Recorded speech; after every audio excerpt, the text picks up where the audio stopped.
Stream looks like crap. Why is that?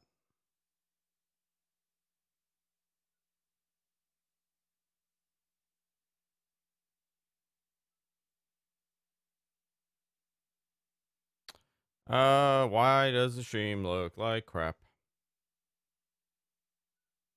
Sending right feed.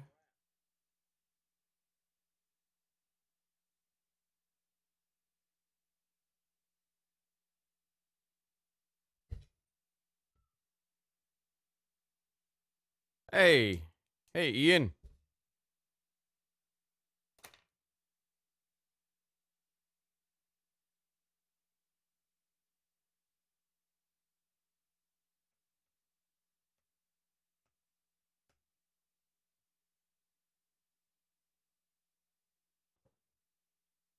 I don't know what's going on with this video. I am really washed out on this one. I am terrible on this one. The colors are all whack. Does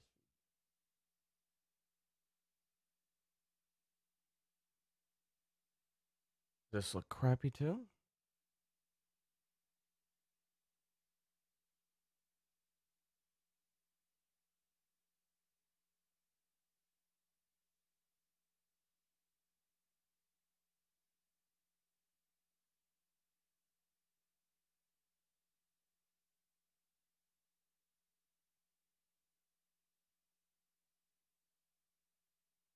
Yeah, that one looks like crap too. That is weird. Really weird. Storyblocks, storyblocks.com/whatthetech. We got Rocket Loans, rocketloans.com/whatthetech.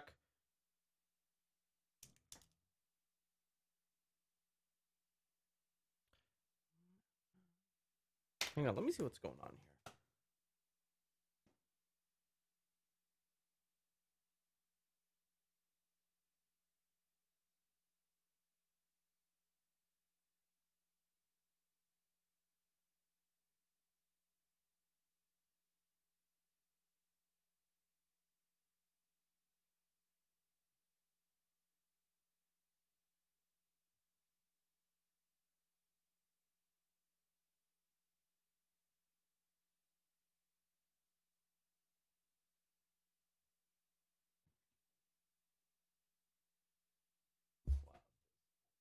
To be honest, this is a really not. So here's a question for you guys. Here's a good question for you. What do you think of this? What do you think of that? How's the color? Because I'm seeing like 3 different colors on this one.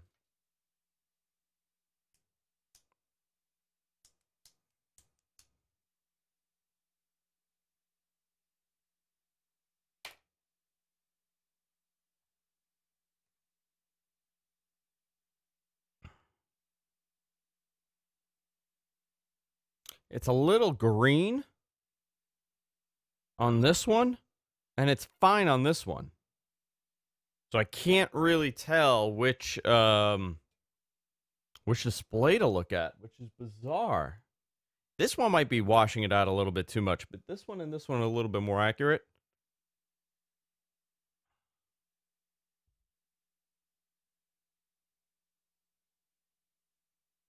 I know, yeah, it's too close. I just want to see the color difference, which is weird.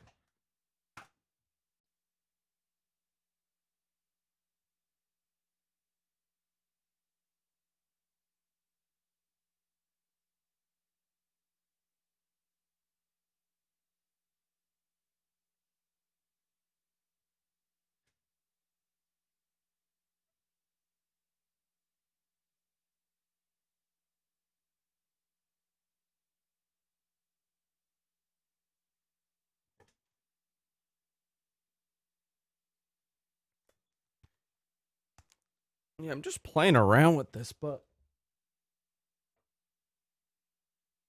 you can tell that it's not a bad camera at all. It's just getting the colors to match are almost impossible on these two. But I am a little purple, and I wonder if it has to do with the purple tint in the studio. So let me Turn these off. See if it makes a difference. Because I got these purple lights on this side here. So it might be bouncing off of me a little. But I don't see it on this camera.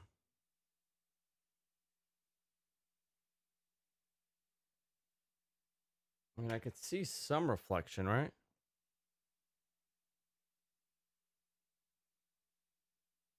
Yeah, here.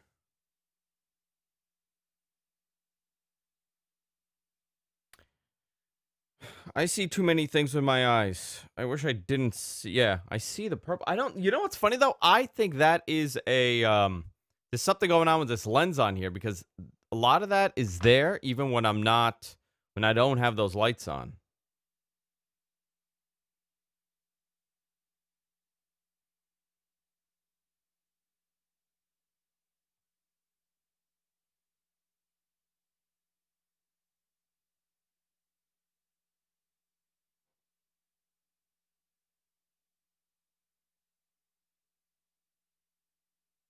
So let me turn those off.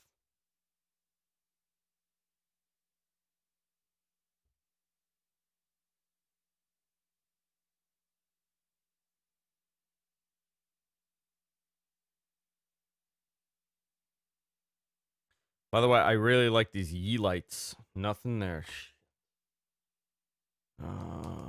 Paul, I gotta get you on.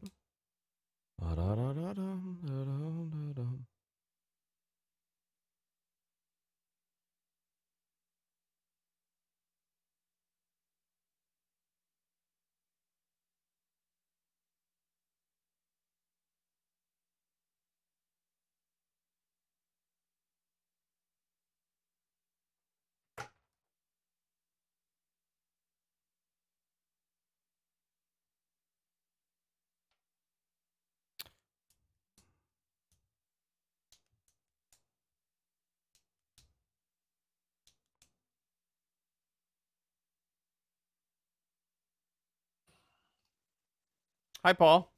Hey. Hey, sorry. Is this the right? Am I in the right one? I believe so. 95. I'm really sad today.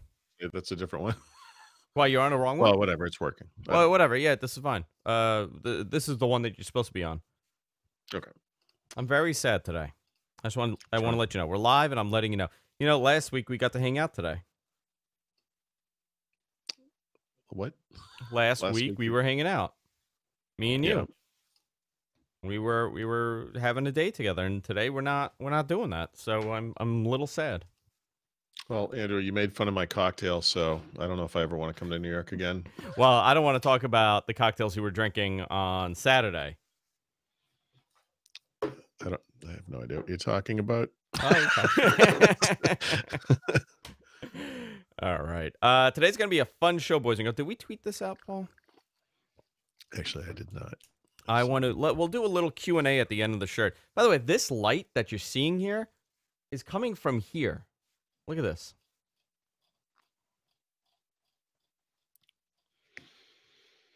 It's like a weird after effect of the lights coming from here. And is it? Jesus Christ. I broke it. I hope you're happy. Look at this. You see that light? On me. But it's not always there, which is bizarre. The government's coming after you? I think they are. I think they've gotten in the studio. I have no idea. So the light is here.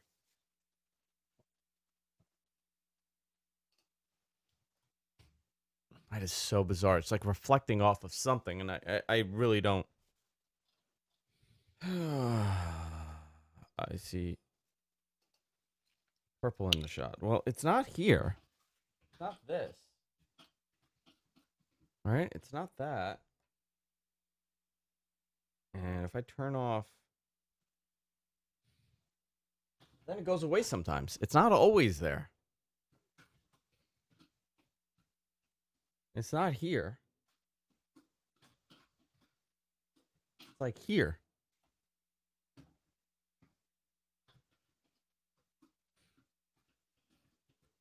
And it gets worse. Like oh god. You know what? We will live with it. It's my purple XLR. That's what it is. All right, it's fine. Does it bother everybody? Does it bother you, Paul? That reflection on me? I don't think I ever would have noticed it. Okay, now you see it though. You see it forever. Yeah, it is there. I'm gonna live with it. We'll live with it. It's okay. I'll just put the camera on you, and it'll be on your beautiful face. All right. So what we'll do today, we'll do a Q&A at the end of the show. So if you have any questions for Paul or myself, you could ask away. I'm also fiddling with this new camera that I have here, Paul. What do you think of this? Just the camera itself. So this is a Sony. Nice. Yeah, it's a Sony A7. And if I could get the colors to match, I will use this for me. It's not as bad when I have it on a guest or I have it on the couch, but it's terrible on me.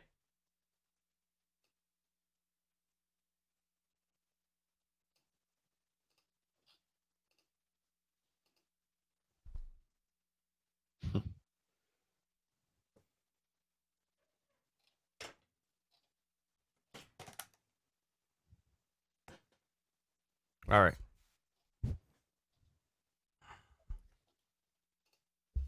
All right. Okay, we're good to go. You ready, Paul? Yes, I am. All right. And we'll begin in 3, 2, and 1. What the Tech is brought to you by Storyblocks. Storyblocks Video gives you studio quality 4K stock video without blowing your budget. 2 words, unlimited downloads. To find out more, go to storyblocks.com/whatthetech. Rocket Loans, part of the Quicken Loans family of companies, offers personal loans from $2,000 to $35,000 by visiting rocketloans.com/whatthetech. That's rocketloans.com/whatthetech.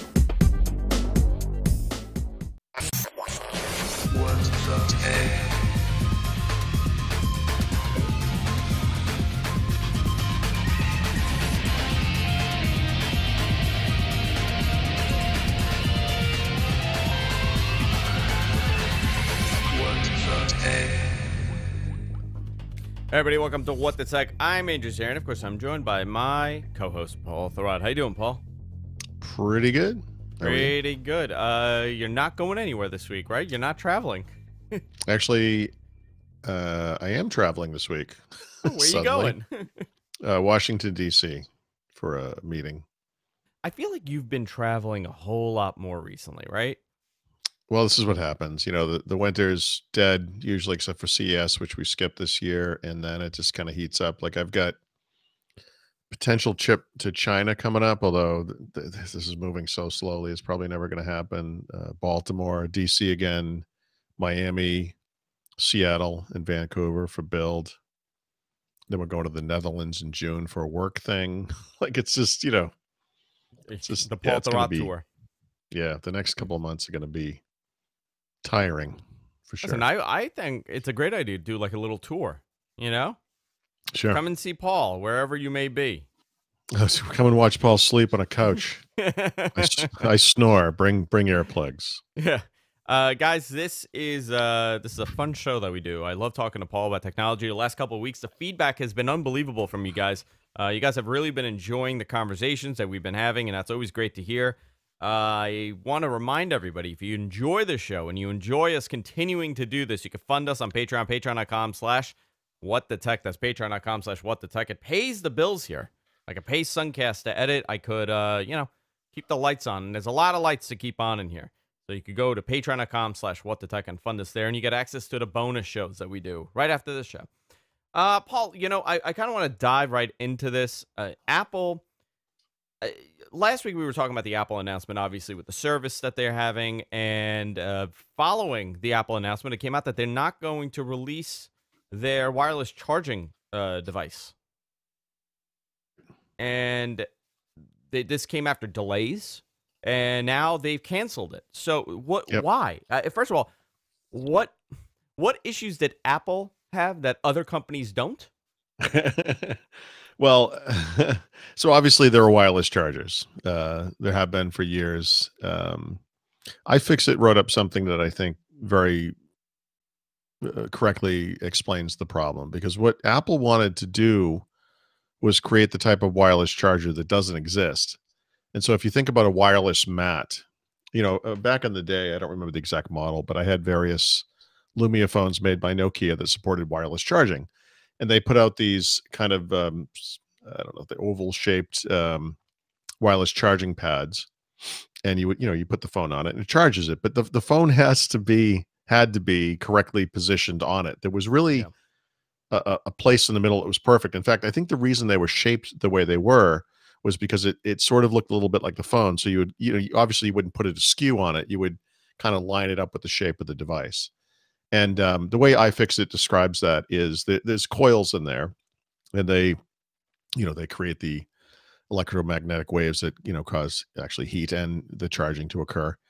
But they're in a particular place in the charging mat. So obviously, or maybe not obviously, but if the phone is off center, you may not actually charge the device at all. And I think people who have used wireless charging have experienced this. Most of them, that you put the thing down, you think it's charging, you go to bed, you wake up in the morning, and oh crap, it's on 21%. It never charged, because it was a little off center.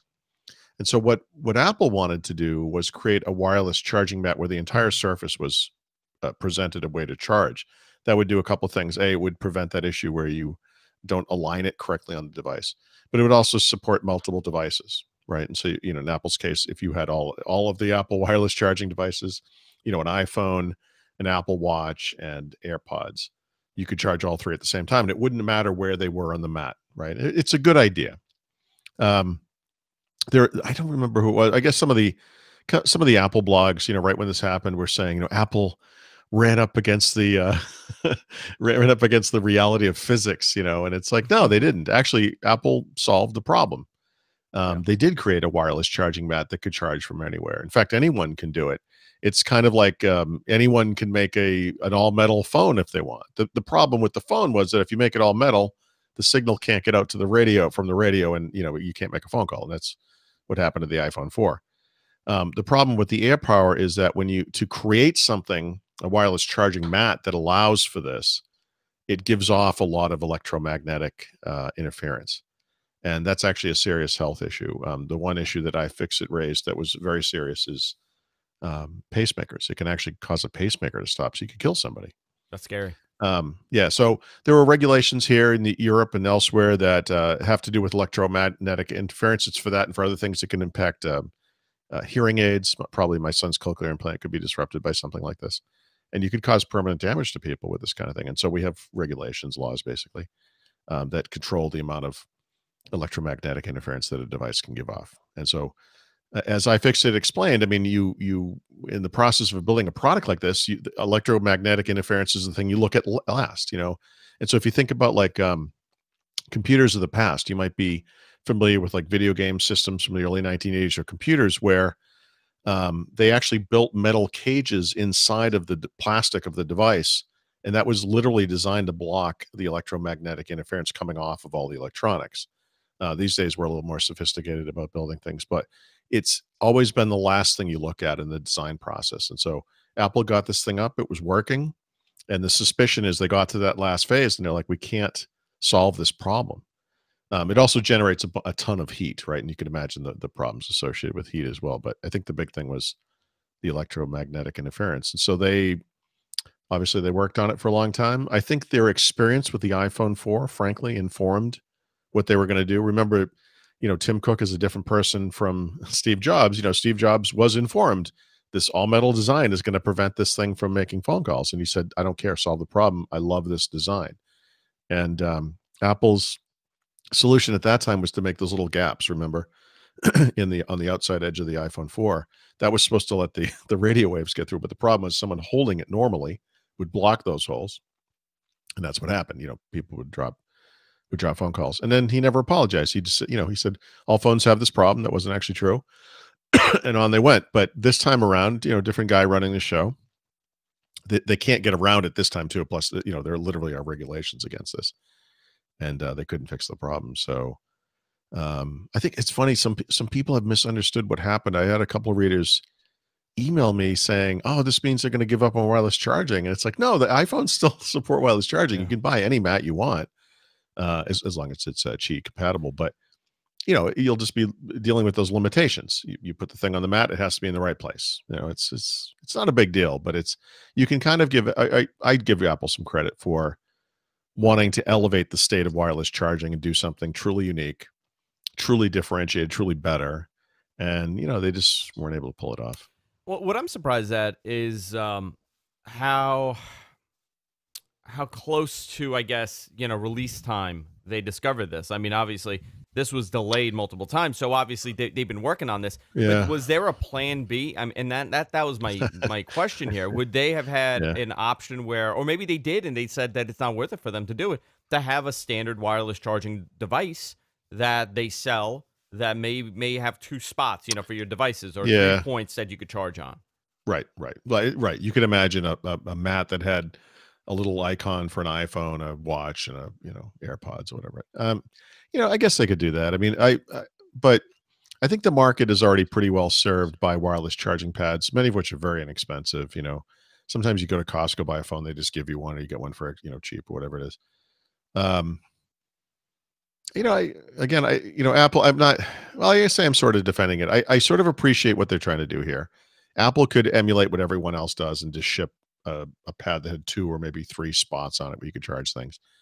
Um, I don't think it ever occurred to them to do anything like that. I think what Apple. This is the Apple of today, and it was. I was discussing this with somebody on Twitter because there's a book coming out about Tim Cook that alleges that he is like the greatest CEO in the history of Apple, and the author makes his case. Well, that might be true. We can kind of debate that or whatever, but um, the Apple of today is not the fire first innovator that a lot of people still think of Apple as. It instead, it kind of carefully looks at what's going on in the world and then moves slowly. But when it does something, it does it right. And so its devices support wireless charging. It works fine. If you have a third party charger, it's fine. I think for the charging mat, what they wanted to do was do something kind of uniquely Apple. They wanted to really elevate the state of it. And, it's just not possible. So, they might keep charging. I don't, charging. They might keep trying, but for now, no, I don't know. Apple's not the type of company that is, ever has the plan B, right? Here's awesome plan A. It's going to be great. If this thing doesn't work out, don't worry. We have this piece of crap over here. Like they Mobile never, me. yeah, they don't do well. No, but Mobile Me was the right idea. In fact, they blew it, right? Mobile Me was bad. I mean, I don't mean to say they don't ship things that are terrible. Siri, when it came out the door, was terrible. Apple Maps was terrible when it came out the door. It doesn't mean they don't make mistakes, but I mean, but Mobile Me wasn't like a plan B of something else. It wasn't like they had this awesome idea for a service, couldn't do it, and said, let's put out this piece of crap Mobile Me. Like, Mobile Me was supposed to be the awesome service, and it still exists today. They just renamed it because I think the name was tainted. But the service they have today is obviously a lot better than what they originally did. Yeah, very interesting. I kind of wanted to touch on that because a lot of people were questioning, what Apple's decision was and why, and all this stuff. But I find it interesting. Tim Cook is the greatest CEO of Apple history. That is A bit a of a stretch. very Well, very interesting discussion to have, right? so here's what. Okay, so it's funny because the the title of the book is Tim Cook, the genius who took Apple to the next level. It's like genius. You're like, okay, that's kind of a stretch, but the author makes an interesting case. The thing I will say is this, this is a lot like the MacArthur thing from World War II, right?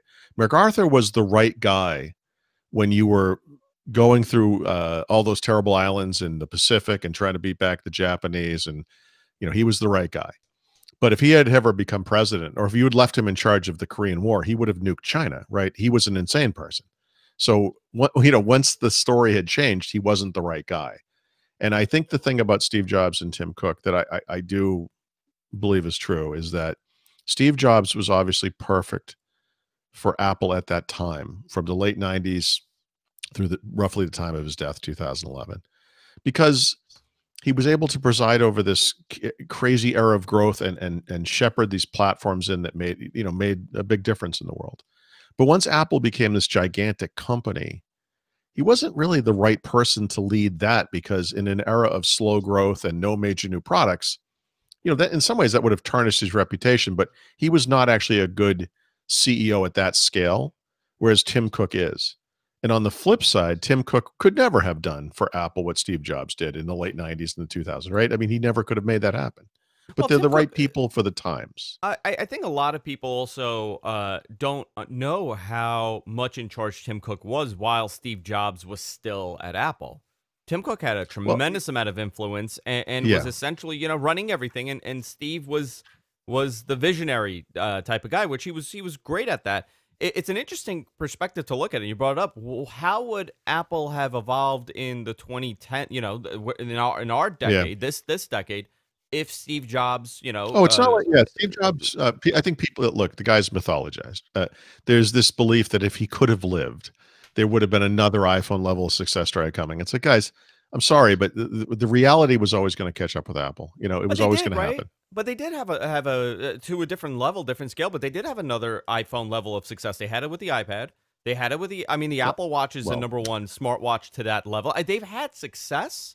oh, sure they have. No, I know, but it's always tempered. I mean, the problem is when you have that one enormously successful product, you what you want it to be is a halo for everything else you make. And the iPod was to a degree for its time, and then the iPhone absolutely has been ever since it came out. And so, more people bought Macs for a long time. People bought iPads. People bought Apple Watches. People are buying AirPods. Whatever. There is a halo effect, but the problem with that kind of thing, when everything is based around the one product, they're still basing this on the services thing, right? I mean, is you're really in a lot of trouble if something goes wrong with that one product. And there have been little things, and we'll see, and sales have gone down. You're really dependent on that one product, and unfortunately, you've set a high or a low level of success for these other things. None of them are ever going to explode beyond it. No one is ever. They're never going to sell more iPads than iPhones. They're never going to sell more AirPods than iPhones, right? Because that's how they're used with that thing, usually.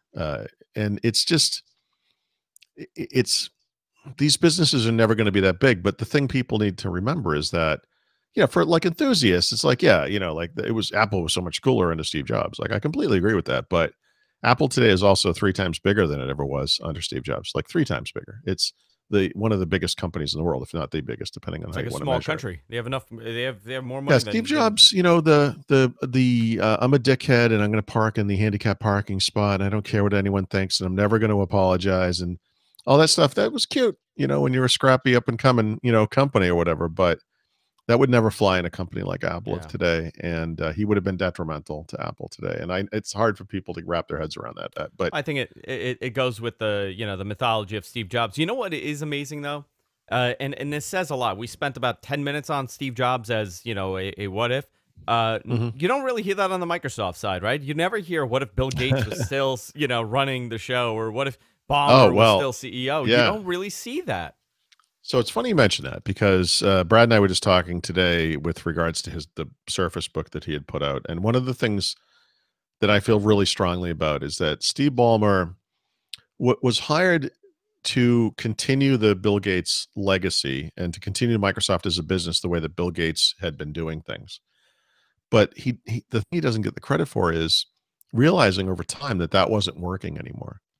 And he changed Microsoft, and a lot of the things we now associate with the Microsoft of today under Satya Nadella actually started under Steve Ballmer, and people kind of gloss over that.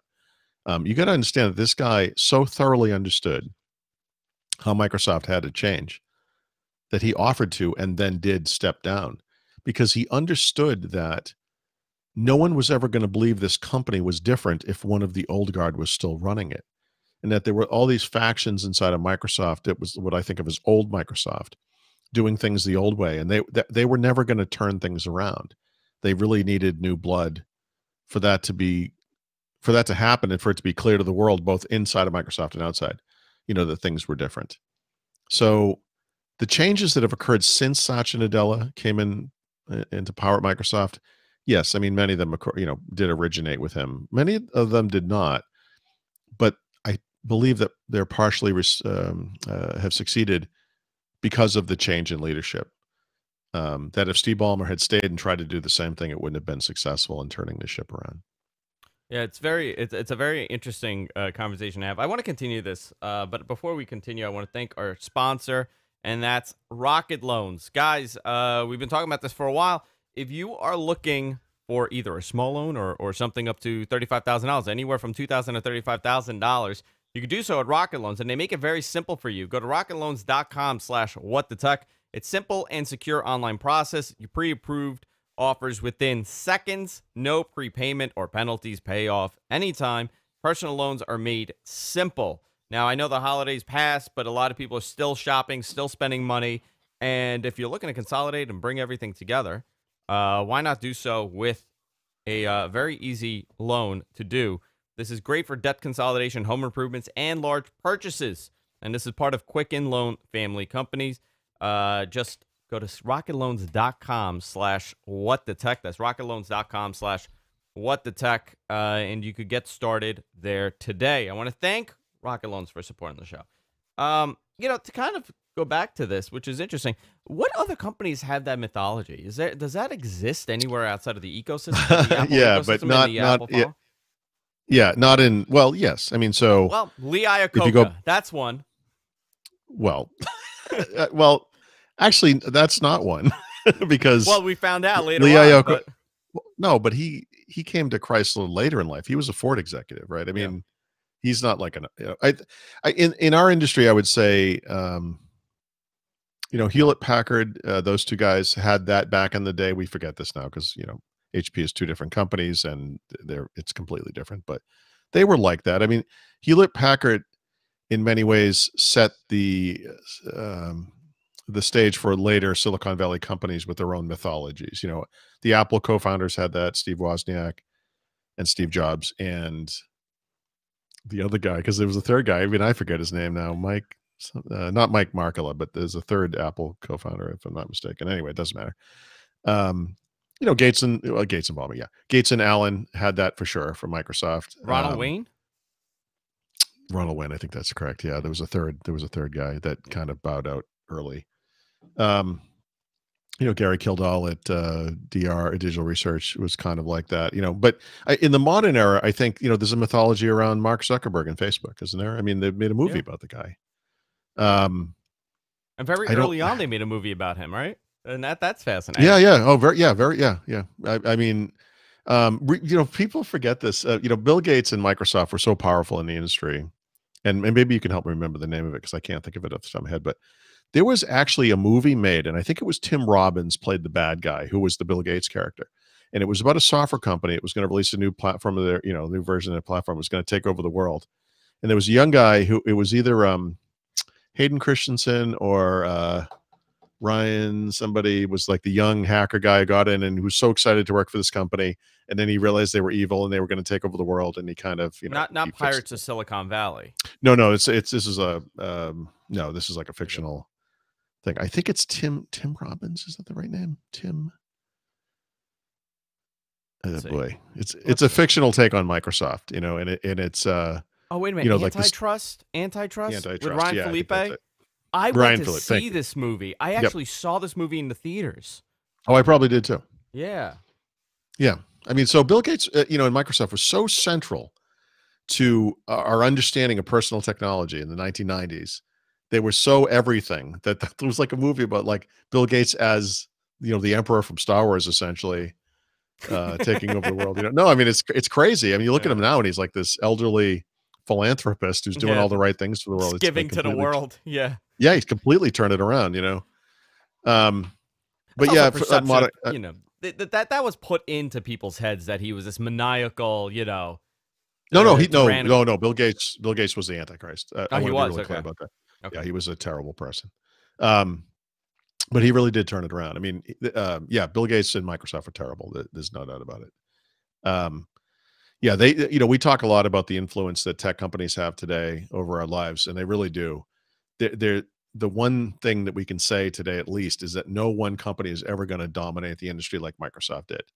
The negative side is that companies like Google and even Apple, I would say, but especially online services companies, social media networks, have the ability to impact so many more people. It's just frightening, like the the level of privacy that people can give up and personal information is something that Microsoft never had the ability to do back in the 1990s or whatever. Well, But to kind of touch on that, right? And I was not planning on going that strong with this show, but I'm enjoying this conversation. So I'm just throwing Mhm. out everything, and I'm gonna start over with this. Okay, Uh, that's all right. with Microsoft, however, it's their history is fascinating because if those antitrust issues had not have happened, Yeah, they would have had a very different path in the right, right. 2000s. Microsoft was kind of tiptoeing around at that point where which it opened up competition and allowed services like Yeah. Firefox and other and Chrome to kind of gain dominance. But the story of Microsoft would have been a very different story in the 2000s if those antitrust issues had not have happened. Yeah, it's an easy thing to say because it's true, but companies like Google and Apple, when it became resurgent under Steve Jobs and a few others, like that stuff could never have happened had Microsoft not been hobbled by antitrust. That would have been a different world. It's impossible to speculate what that would have looked like. But the dark side to that is, we are so advanced now with these mobile devices and online services and all this stuff. This was stuff that Microsoft would have squashed, right? In the same way, we're just talking about Apple, and they basically have this one product that everything revolves around. Well, Microsoft did too. That product was Windows, and anything that threatened Windows was going to be destroyed by Microsoft, right? And that includes things internal to Microsoft. There were Microsoft projects to go off in different directions that were killed because it threatened Windows. Give me an example. And I'm curious about that. well, like early on, there was this one kind of goes directly against Office, but it kind of ties into the basic notion, which is that there was Microsoft very early on had basically developed like a web apps platform, and they were going to release as the first kind of wave of it this thing called Office. I think it was Office Open Doc, no Office Doc. I'm going to get the name wrong, but it was basically a web-based Office productivity suite. It was killed by Steven Sinofsky, who ran Office at the time, but the reason being that it would compete with like full-blown Office, which was another one of Microsoft's pillars at that time. But the reality was, like, the underlying platform that would have driven this thing would have challenged Windows, right? And so Microsoft went after Netscape because Netscape said that the web was going to take over and Windows wouldn't be important anymore. At the time, that seemed kind of ludicrous, but Microsoft took that seriously enough that they, obviously we know what they did to Netscape. Netscape was destroyed. Um, Internally, Microsoft was developing other things. It was a much more sophisticated web platform than the basic web. It was proprietary technology. I mean, that's what Microsoft did back then. But you can look at things like ActiveX, and I'm forgetting some of this stuff. They had crazy proprietary web technologies at the time. It would have been based on stuff like that, but it was seen as a platform that could rival Windows. And it's like, if this thing takes off and you can run Office apps like on the web from any web browser on any platform, then Windows won't be important again. We're not doing this. And there's a lot of that kind of stuff. It's Microsoft would have been very protectionist, and it would have done a combination of things. It would have pre-announced products because other people were doing them, and then they would have released their own version eventually, or not at all, and it would be crappy and not as good as the thing the other company was going to make. Or they would just destroy it outright and change Windows in some way that made this other thing non-important anymore. And I think it would have slowed the development down of all this stuff that we have today that not that it maybe wouldn't have happened eventually, but Microsoft would have used their market power to undermine competitors in a way that they couldn't, frankly. I mean, It, there are things like Zune or Windows Phone or Bing, which are the butt of jokes today, but primarily because Microsoft couldn't do to those competitors, the iPod, the iPhone, and Google Search, what they had done earlier to WordPerfect and Lotus and Borland and IBM and Netscape, and the list kind of goes on and on and on. I mean, it's imagine, I just like this. Here's an idea. Just put this idea in your head. Just like consider this. Samsung. We know that Samsung has an operating system of its own. We know that Samsung has been replacing apps in Android with their own apps for years. They've developed their own services. They've created their own Google Assistant knockoff called Bixby, right? Now imagine if Android Q is coming out in the fall, And Google starts giving out the licenses to Android Q, and they give them to LG and Nokia and Huawei and everyone but Samsung, right? And the thing comes out, and the new system's there, and now Samsung's getting ready to come out with a new set of phones like they do every year, and they're like, "We'd like to have the latest version of the OS, please." And they're like, "Yeah, you're not getting it." That's what Microsoft did to IBM, Yeah. right? It's exactly what they did to IBM. And IBM's PCs in 1995 shipped with the Windows 3.1 because they couldn't get the license, or with OS 2 because they couldn't get the license for Windows 95. They waited several months. They blew that business out of the water as a retaliatory gesture because IBM was developing its own platform and was potentially a threat to Windows. In You reality, can't. would it have been a threat, you think? In What's reality? that? Do you think it would have been a Um, realistic threat to Windows at that point? 94, it was 95, a realistic 96. threat. So the thing that, yeah, so the thing that OS 2 had was, it was a really clean, object oriented, well designed, memory resilience, platform. It could run Windows apps, right? And so Microsoft withheld the license for Windows 95 in two ways. One was the way I described. The other one was they never gave IBM the ability to run Windows 95 apps, and that effectively killed OS 2 because what people were looking for was a better platform than Windows, but they needed the Windows apps to still run. And with OS 2, all they could do was run Windows 3.1 apps, and so they killed it. It was just like, sorry, the license. Go back and look at the license. It says you can only do Windows 3.1. And that's the type of company they were, and that type of behavior. I mean, well, first of all, they did go to antitrust court, so this was entered. This is one of the things that was used as evidence against Microsoft because they did do it. Um, but this is the type of thing you really probably couldn't get away with today, and you would never, and Google would never try. I mean, as much as whatever people think of Google, imagining them trying to do that to another company. I can't even imagine. It's not you can't imagine it. Like it's not. They do stupid stuff. I mean, they make mistakes and they whatever. But them being like retaliating against one of their own partners. Well, I mean, the I think Samsung for them, example. in the sense, have they been Good. put in positions for them to feel serious threat to retaliate to that extent? And that's a great question that to kind of think about. All these companies that exist right now, Yeah, they will retaliate if they feel threatened. I think in Google's case, like they don't like a feel trap. threatened because they have Well, everything. so Google should. Okay, so well, we're kind of going in an interesting Google direction here because the one thing that's kind of strange to me about Android is how inept Google has been leveraging Android in other areas, right? And so they've done things like they make smartwatches and wearables.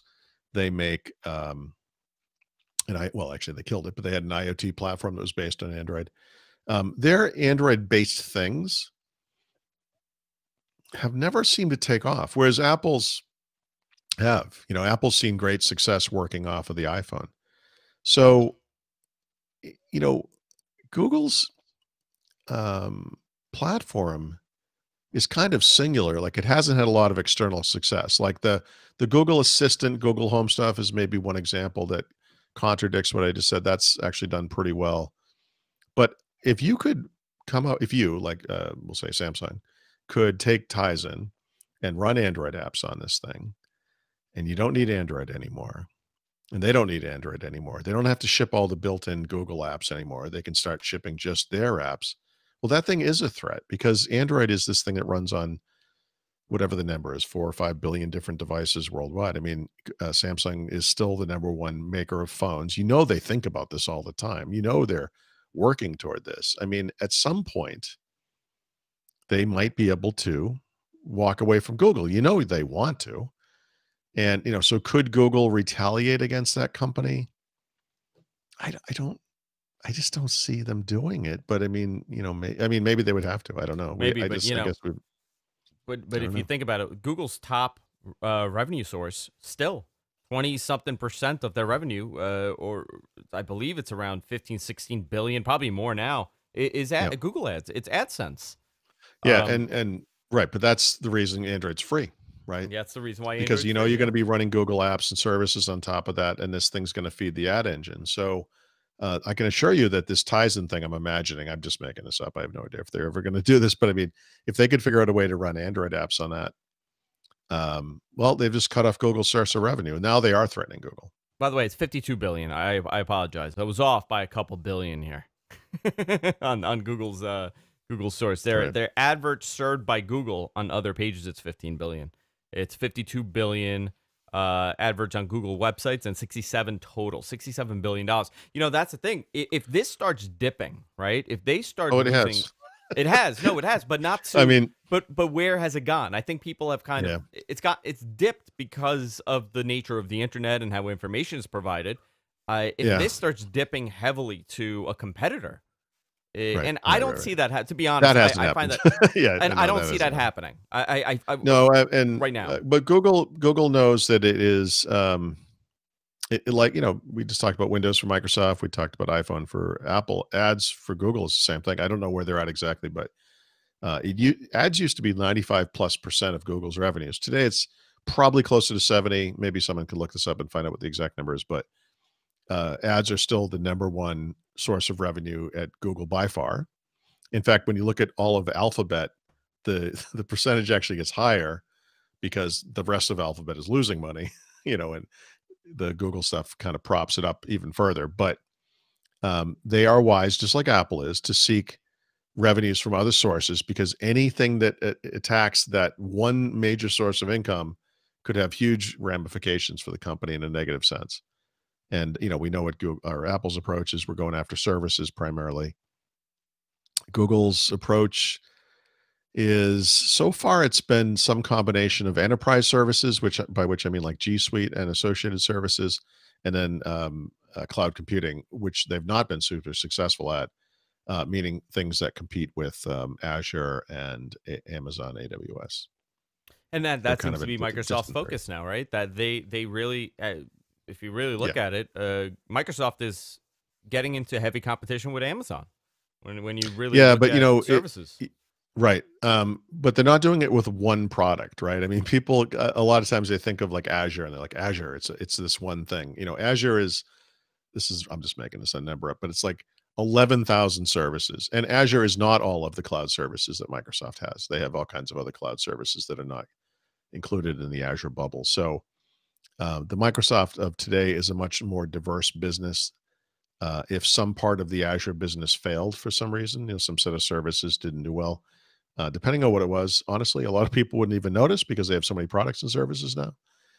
Whereas if, you know, the Microsoft of old, when it was just Windows, or when it was really just Windows Office Server, if one of those things had a really bad quarter or a really bad year, everyone would notice, right? Because that would have a major impact. That's why when iPhone sales kind of tanked, and by tanked, we mean they still sold like tens of millions of units, but it went down from the year ago quarter. The whole world noticed, didn't it? Yeah, because it hadn't happened. It was the biggest news story. It was the biggest thing in the world. Not only had it not happened, but, you know, let's put it this way: like iPad sales had gone down at Apple, I think, for 6 years in a row, maybe longer. It was a minor story. iPhone sales go down for 1 quarter. It's the biggest story in the world. Yeah, because that's how important the iPhone is to Apple. It's noticeable, it's big, right? Yeah, people. It's big. It's noticeable to on a consumer level as well, on an everyday level. You know what phone I'm still using? What iPhone? iPhone 7 Plus. Why haven't I gotten a new one? I mean, why haven't you, Andrew? Why haven't I? Why don't you recognize that Tim Cook is the greatest CEO that Apple has ever had and throw him some money? You know what, Tim? I'll cut you a check. Okay, I'll write it right now. I apologize. No, but I mean but that's a lot of people. That's a lot of people. The urgency and the mystique that Apple had for a lot of people. That the lines around the door. Remember that craziness. Yeah. The Apple Store, the line around the door during first of all, that line around the door thing. I'm going to tell you something about it. There was a lot of that was an illusion. And if you looked at the people online, there was a major problem in those early days. What they were doing, people were buying those phones and shipping them back to their home country. That was the line around the door where I walked by. I forgot. I'm gonna say it was the iPhone 4. Okay, I'm not 100%. iPhone 4 or iPhone 4S. I was walking by the Apple Store the day of the release, Right. and I looked at the line. If I told you there was about 30 Chinese grandmothers on that line, back Right. to back, and I'm standing and I stopped and I thought to myself, they can't all be waiting for iPhones. You know, they're not there for their iPhone purchase. They were there to purchase it for whoever else and then send it back.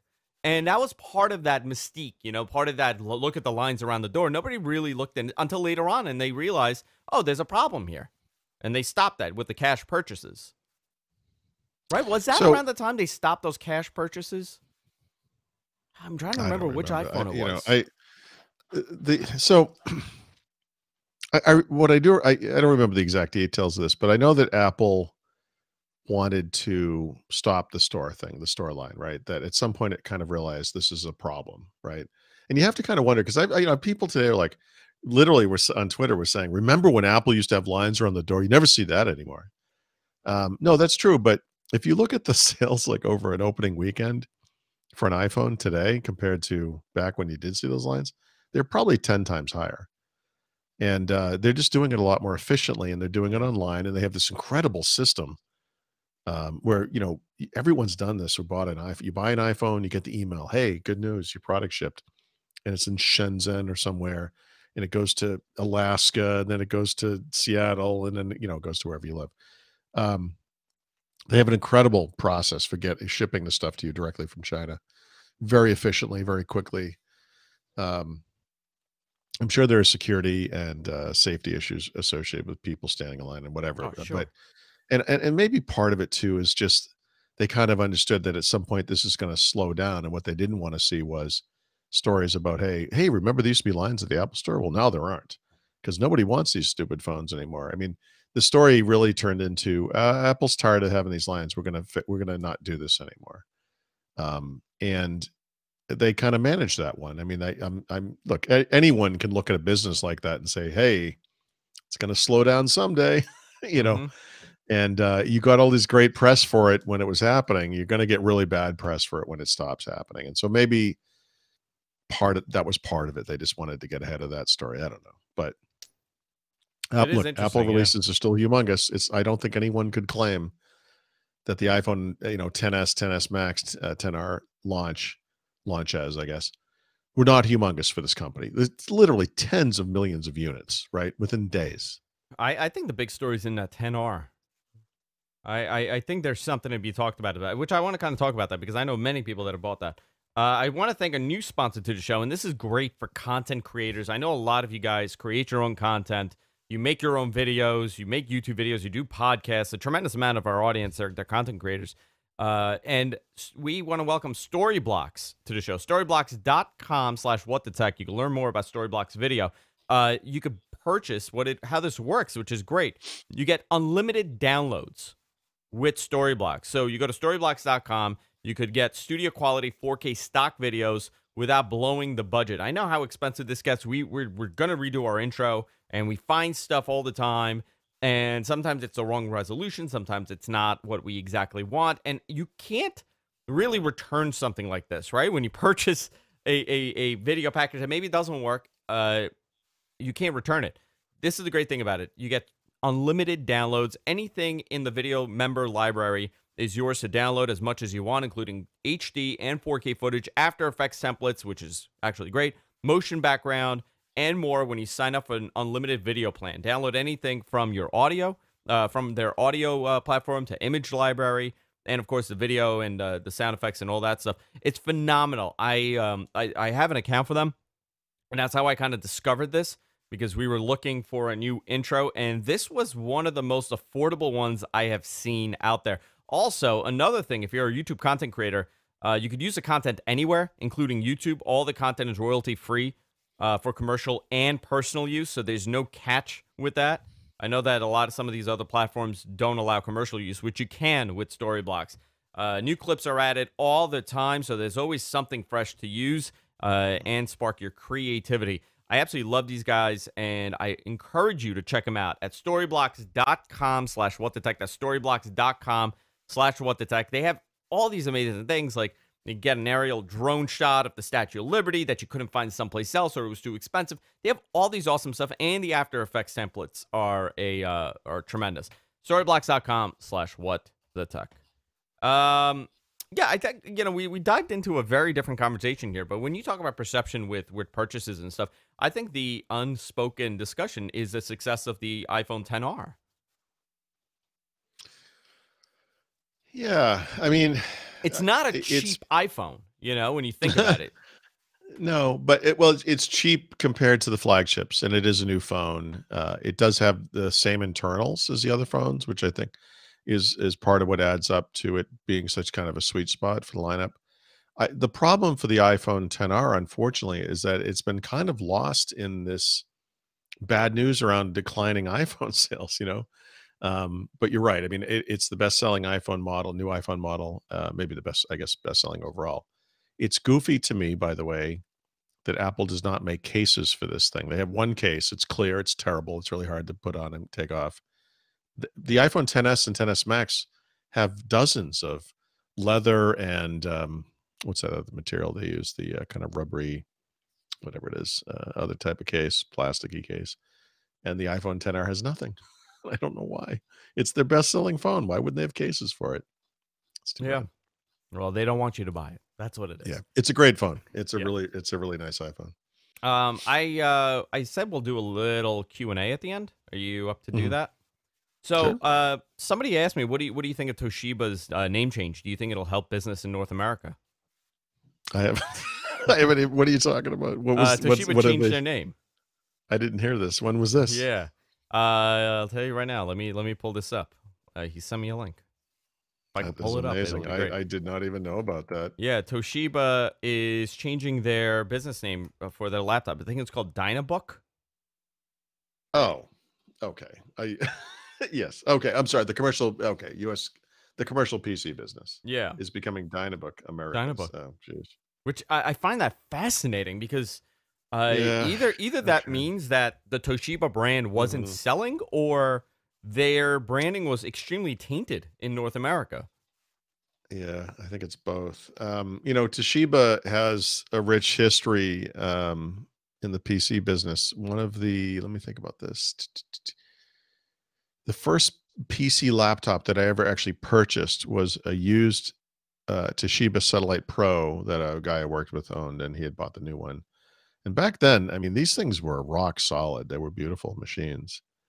But over the years, obviously the laptop landscape has changed. There are newer companies that have much better mind share and usage share, market share. And yeah, I bet it's just the Toshiba. It's such a Japanese brand. Maybe that doesn't resonate anymore. At the time, Japanese companies were seen as the premier level of quality, right, and style and that kind of thing. I mean, in the same way that Sony has kind of fallen apart as a consumer electronics giants in the face of companies like Apple, Toshiba, and other companies, I think have fallen by the wayside. And today it's because of Chinese companies, right? I mean, um, like a Huawei MateBook, whatever they're called these days. I mean, that's an amazing laptop. So I I had hadn't heard that. That's weird. I'm still trying mhm. to process that. That's funny. Yeah, because they sold majority of the business to Sharp. I know Yeah, that, and Sharp was selling them, and then now they're rebranded. yeah, I only have had very minimal experience with Toshiba, and my story is that my first laptop was a Toshiba. Actually, it was a right. ThinkPad, but my I had a modern laptop. I hmm had a Toshiba, and this thing was a piece of junk, and it was a class action lawsuit, and they gave me a Oh, brand new jeez. Toshiba. They said Okay. we'll either give you $1,200 or you can get another laptop and just Right. ship this one back because it actually the fan there was a fire in I mean it was smoking. It was so bad. The thing Oh, died, jeez. and they said ship it back. We'll give you a new one. It was part of the class action lawsuit. Yeah. And this is after 2 years of having it. So I just shipped them a broken laptop. They shipped me a new one, and then there was a Mhm. class action lawsuit for that laptop. Oh, And they boy. shipped me another one. They gave me three Toshibas back to back. Yeah. Every 2 years, I got a brand new Toshiba, and they were all pieces of crap. I mean, they were terrible. Well, there were They were the Dynabook thing that we're talking about is the commercial line. So this would replace probably what used to be called Protege, and they had a few other lines like the satellite consumer protege. products from Toshiba weren't that great. My mother had a gigantic Toshiba laptop, which is That's all they not, made. Those gigantic 17-inch laptops. yeah, well, for consumers, but they made Yeah. really nice machines for business. Um, I'm going to go out on a limb now that I've been confronted by this fact and suggest that this thing's going to disappear, just like Vio did. The Sony brand. I realize they're still around, but I mean they're effectively a non-event, so that's too You bad. know, only if they came around a little later, they would have been the Apple of the PC market, right? When it was justified. Now it's justified to spend Well, twenty I twenty mean, hundred dollars on a arguably, laptop. Sony Vio was the Apple They of the were, yeah. laptop market, right, for a little while. You used to go to remember they had Sony style stores, and they would have TVs and whatever the PlayStation was of the day, DVD players, and Blu-ray as that happened, whatever. But they had the little MP3 players, various kinds, and then they had these laptops, and they were very stylish. They used to push. What was that memory format they used to have? Memory stick, I think. Oh, the long Look, one. yeah, the little chiclet gum looking thing, Oh God, what was and the name? all their laptops supported that instead of SD or compact flash or whatever was the thing at the Proprietary time. nonsense. Yeah, they were big on that. Yeah, Sony dug their own grave. Yeah, listen, they Sony is an amazing story to think about, and I'd like to do like a little piece on them in one of the shows that we do because they literally they controlled the TV market. They were known as a premium TV manufacturer. Yeah. They Yep. were making these beautiful laptops, and then they just couldn't survive. Well, you heard the story. They're consolidating all of their consumer electronics into a single business, and so their phone business has been hemorrhaging cash for a long time. They're hoping to get that together by 2021 or whatever. That business is going away. It's dead. I think the only thing that Sony does that makes money these days, well, actually, it all technically makes money, but an appreciable amount of money is probably the PlayStation business, frankly, in consumer electronics. Viva, V, what's the name of the Vivo. company? The cheap, what is it? The TV brand? Oh, Vizio. Uh, Vizio. Vizio and companies like Vizio killed the TV thing. Sony used to be able to market themselves as like the premier brand for that kind of stuff. And I just went to Costco yesterday randomly, and there was this beautiful QLED something something TV, and I was looking at it, and I was thinking to myself, whenever this TV I have out there dies, and it'll probably be a couple of years. There's nothing wrong with it, right? I mean, maybe we'll grab something like this. I wonder how expensive this thing is because it's so gorgeous. I look at the price and it was like $499.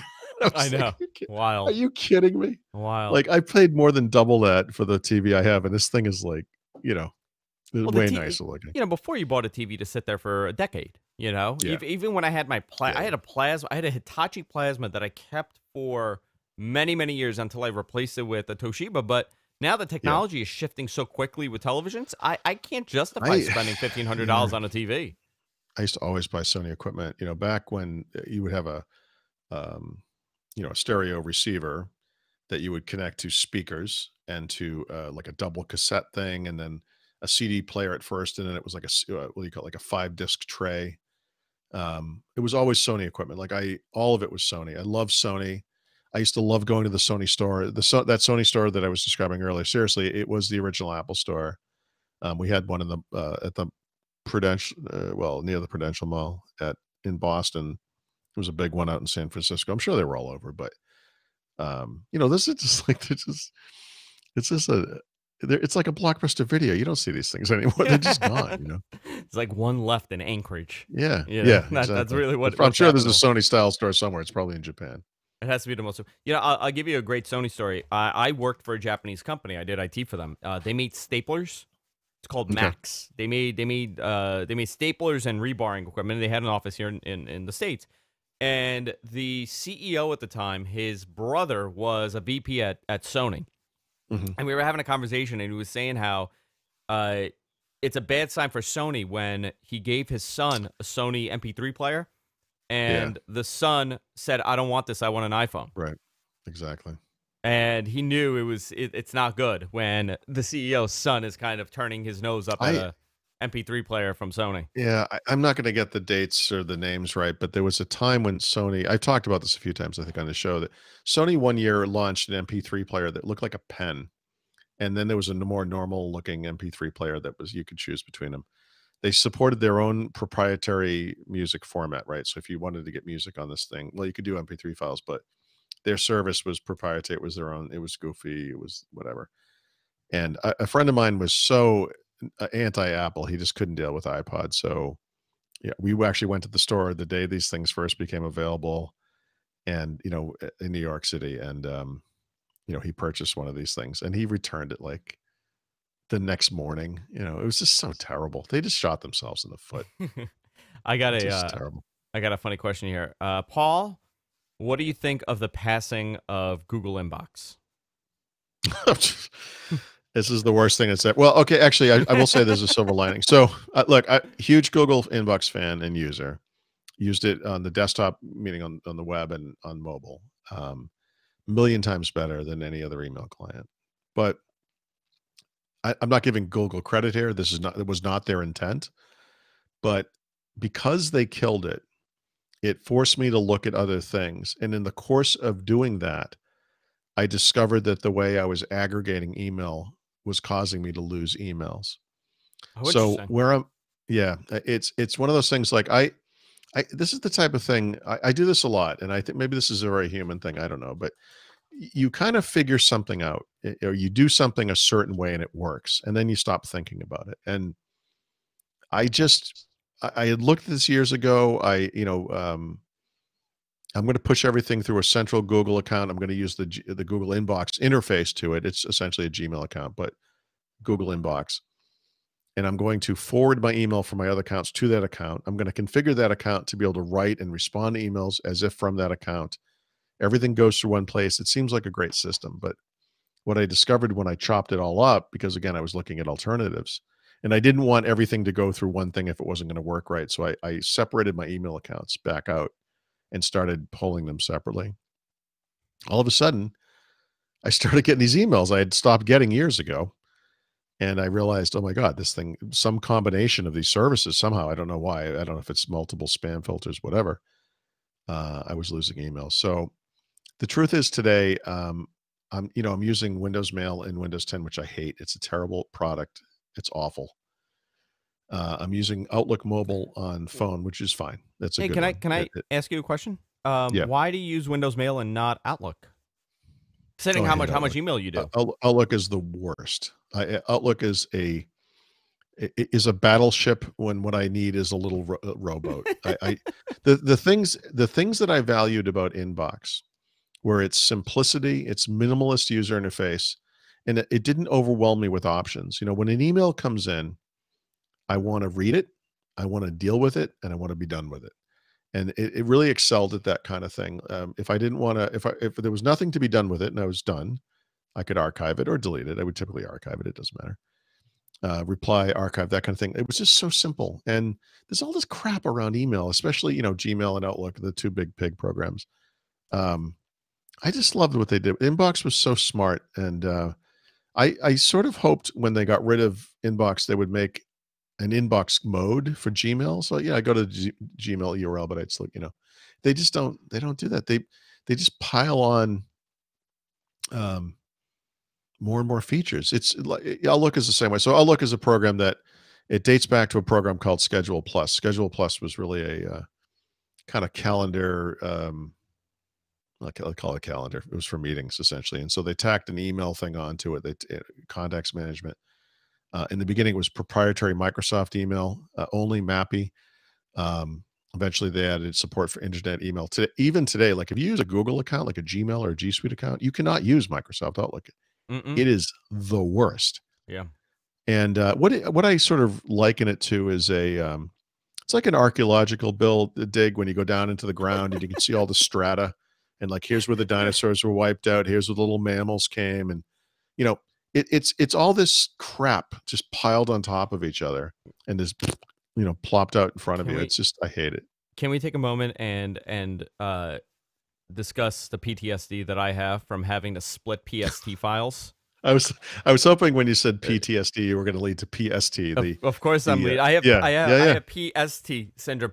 You for people who don't remember this, and God, I hope you never experienced it or remember this. This is a non-existent memory. If your PST files got too big Right. in I think prior to 2003, right? Or no, 2003 would do it too. Outlook 2003 would do that problem too. It was limited with the size. It would grind your life to a halt. Yeah. where you had to now split these files. And by the way, it Yeah. was not, it never worked right. Things would go wrong all the time. And Well, I mean, it that was the was, architecture of the app. It was very much designed. oh my God. You're on this PC, and that's where that file is. I used to know people who'd carry around a copy of the PST files, Dude, because you couldn't afford to lose this thing. I still have all mine backed up. And can I tell you, embarrassingly, they're backed up Yeah. on zip drives. Sure. Sure. I have zip drives that say Outlook PST1, Outlook PST2, Outlook. I mean, this goes on. So Insanity. the more modern approach for this, and this is, by the way, Microsoft, Set even it on Windows Mail fire. and Windows. Well, okay, but Windows Mail and Windows 10 does this. Mobile email clients do this. The service is managed in the cloud. The aggregation occurs in the client. They will provide like a linked inbox view or whatever they call it, like a single view. When you archive an email, it archives to the right account. Obviously, you don't have to think about that stuff. Um, you know, you you basically configure it like, I want the last 30 days or 90 days or whatever of email, and that's it on this device. And you can sync them to any device. It's portable, it's lightweight, it makes sense. Outlook is just the opposite of all that stuff. Very passionate about my hatred towards PST files. Yeah, well, no, of course, it's like it's like a spousal abuse. You're never going to forget it. You might forgive them, you might not, but you're never going to forget it. I guess we could dive into it a little bit, but I did IT. For people who don't know, I'm not that much of an idiot in real life. Mhm. I may play one a little bit on the show, and I may ask Paul dumb questions, but I was in IT for a long time. Yeah. And this is, not a very sophisticated system that these guys had, but they refused to follow with what I would tell them. I would warn them. I'm like, listen, these emails it's getting bigger and bigger. We need an exit plan. We should either update our Outlook, our Office suite, or figure out a system. And they didn't want to update anything. They just wanted to stay on what they were on. And the day came where everything exploded. And it was it was just total catastrophe. And all I did was say, I told you so. And I got fired after that, by the way. They let me go after that. I think it was too many I told you so's that I said. Or it could have been the economy collapsing, one or the other. I can't figure out which one. Yeah, I think this is really so. What do you use on mobile? Do you use anything? Do you just use Outlook on mobile? Yeah, but Outlook on mobile is a completely different program. Remember, Microsoft acquired Acompli, adapted it into Microsoft Outlook. So Outlook Mobile is a completely different thing. One thing I think about sometimes is if there was some way in Windows to run Android apps like you can do on Chrome OS, the tablet version of Microsoft Outlook for Android would be vastly preferable to Windows Mail. I bet that application would be pretty great. So, like, I'd be interested in that. But yeah, yeah, Google. It's tough because I wish I could just have that interface. I appreciate the fact that I've fixed a problem by switching away from inbox, but I've not found anything that I like. It's difficult. It is difficult. And one more thing. Any opinion on Google Plus finally going away? What's your thoughts on Google Plus? What could have been? No, Google Plus is Google Plus deserved to die. It's a Me Too service that never would have existed if Facebook hadn't taken off. It was Google. By the way, I talked about, Google has had a hard time leveraging Android and related things. Google Plus is a version of that, not because they were leveraging Android, but, leveraging their market power to take on a newcomer at that time, Facebook, and try to duplicate everything they were doing, but just do it yourself, is an example of Google failing, where Microsoft in the 90s always succeeded, Hmm. And I think that points to how the world has changed, right? They didn't need regulatory action to make it happen. It was just seen as the farce that it was. I know there are people out there who love it or whatever, but I'm going to tell you that one great thing that until recently, no other social network was able to do well, and that was create groups.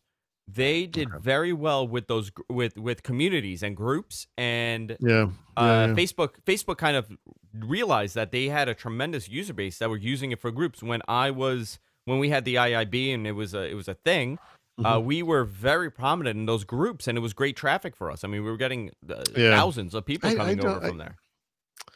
I don't know. I don't. Everyone's probably not like this, but when I see things that are just like a complete ripoff, I'm always vaguely disturbed. Like when Apple came out with the MacBook Air, the second gen one, the famous one, right? All of a sudden, every PC maker on earth made something like that, right? Yeah. One of the things I like about the Surface Pro, let's say, or the HP stuff like the X360s that they do is that these things were thoroughly thought out to be unique and offer unique advantages. They weren't just complete ripoffs. Not that HP and actually eventually Microsoft both made their own MacBook Air clone, right? I mean, they both, they all kind of do it, but I don't know. There's something so shoddy about that kind of thing, and you Yeah. especially hate to see when those things actually succeed, right? I mean, Microsoft arguably became the company it is today because they ripped off CPM. Yeah, They bought absolutely. a CPM clone, called it MS-DOS, and away they went. Windows was designed to, steal the GUI away from the Mac or whatever. Not that it was a complete copy. Well, and I know they had their own advantages, whatever. But um, those kind of things, I don't know what it is. It just always bugs me. There's something. Google Plus always rubbed me the wrong way. Yeah, I just got a message from somebody that I met on Google Plus that I became good friends with because of the podcasting community, and he wrote Mhm. the platform that brought us together is no more, and he sent me a Well, link to the dead so URL to Google. Google's no yeah, longer let me available. tell you. So here's the old fashioned version of what you just described. In 1986, I met my wife while we were both working at Toys R Us.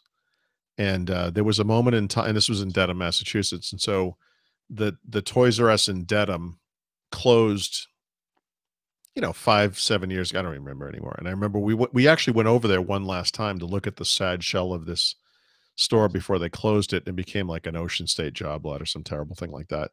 But today, Toys R Us is gone, basically, right? Isn't it a good defunct? It's They're bankrupt gone. or Yeah, it's yeah, gone. yeah. I think it's Bankrupt, gone. gone. So that, it's always weird when a piece of your history, your personal history is wiped out. And I don't know if it's worse when it's a physical thing or if it even makes a difference. I have no idea. But I I guess there's a part of me like, why would I care about Toys R Us? I mean, in some ways, I have memories of it, whatever. I did some cool stuff there, um, but yeah, it's weird, right? Isn't it weird? Like, I mean, Yeah. yeah, you feel like a little piece of your history's been chipped away. Kind of want to, you know what? On the post show, we'll wrap it up here, and then on the post show we'll talk Mhm. about this a little bit because I do want to say a lot about this, guys. I really had a lot of fun doing this. It was a little bit different of a show. I always love just chatting with Paul, and if you want to hear us chat some more, you could go to patreon.com/whatthetuck and join us there for our post show or after show where we talk about anything and everything. Today was a little preview of how that kind of goes. Um, Sometimes you just want to, just reminisce about and talk about stuff that just comes to mind about the old days of PCs. For all things Paul, go to Thurrott.com. Paul, anything coming up on Thurrott.com? Anything big? Anything Is big? Brad doing anything? The video for our Health of Tech um, event should be available soon. I don't know how we're going to present that. I assume it's not going to be a premium thing because I believe it's going to be over on Petri as well. Okay. So if you didn't get to see that in New York, that should be up soon. I think Which I that's the really big thing. enjoyed, And by then the way. I thought it was done very yeah, well. we've Yeah, got very some good. work trips coming up. The one of the DC trip. Well, yeah, one of the DC trips, and then the Miami trip are both all hands on deck kind of work trips. So Brad and I and all the gang will be doing what we do to each other and with each other. Sounds bad. So Sounds I a little know bad. that didn't come out more negative than I meant it. But Follow Paul on Twitter at The Rot. You can follow me at Andrew Zarian. Of course, you can catch What the Tech everywhere podcasts are available. And of course, here on YouTube, if you're watching this on YouTube, hit that subscribe button and follow us here. And if you're watching live, stay tuned. You could enjoy What the Talk following this. If not, go to patreon.com/whatthetech and fund us there. We'll see you all next time. Take care. Now let's change a lower third. Oop, there you go. And that's how the cookies are made. All right. I'm going to hit record and we can start this. You good to go, Paul? yep. Okay. We'll begin in 3, 2, and 1. Hey, everybody. Welcome to What the Talk. This is our bonus show. We record this live each and every week exclusively on patreon.com/whatthetech. I'm joined by The man, the myth, the legend, Mr. Paul Thurrott. How you doing, Paul? Sorry. Pretty Do you good. How are do you you? get Paul Thoreau often? Oh yeah, yeah. You do. Everyone butchers my name. Is that the go-to? People say Paul Thoreau because I have been asked, Um, like people that have heard the show or know you. I've yeah. heard not a lot, but people have come and said, "Oh, you do the show with Paul Thoreau." I don't think about this anymore. You know, I guess in New York probably. I was checking in at the hotel recently. I guess it was New York, and the guy checking me in said, "How do you pronounce your last name, by the way?" And I told him, and then he kind of repeated it back, and then he said it again, and I was like thinking to myself, that's good customer service. I mean, good for him, but like, I don't even, I don't even notice any. I don't even care. Like, someone could butcher my name, I just acknowledge. Like, it doesn't matter. I My get name's terrible. Zarion Yeah, a lot, not Zarian, Zarion. Zagdagarian, Zach Zagdagarian. Zagdagarian. What Um, is that? Like the dictator from Turkey or something? Like what? I got a little secret about my last name. I don't know if you know that. I changed my last name. Yeah, no, I did know that. Yeah. Um, That's why I say Zagdagarian. Is it your last name? Because your name was a longer version, very right? Like long, a very yeah, long, and I changed it because it was just yeah. ridiculous to Yeah, what I'm to doing is use. butchering that memory, but You know, we were talking about on What the Tech. We were talking about services and things like that. I was a big forum user, and mhm, essentially the forums are gone. Forums are dead. yeah. Right? Social networks have kind of taken over, but Yep. threaded discussions have really become a thing on Facebook. If you're talking about forums, Oh, that's Facebook's interesting. Facebook is really with the. Are you part of any group or community on Facebook? Today. No, I mean, I have a rich history with this stuff. I remember, trying to think what version of Windows this would have been. And back in the day, like in the mid 1990s, Microsoft's beta support groups were all on CompuServe.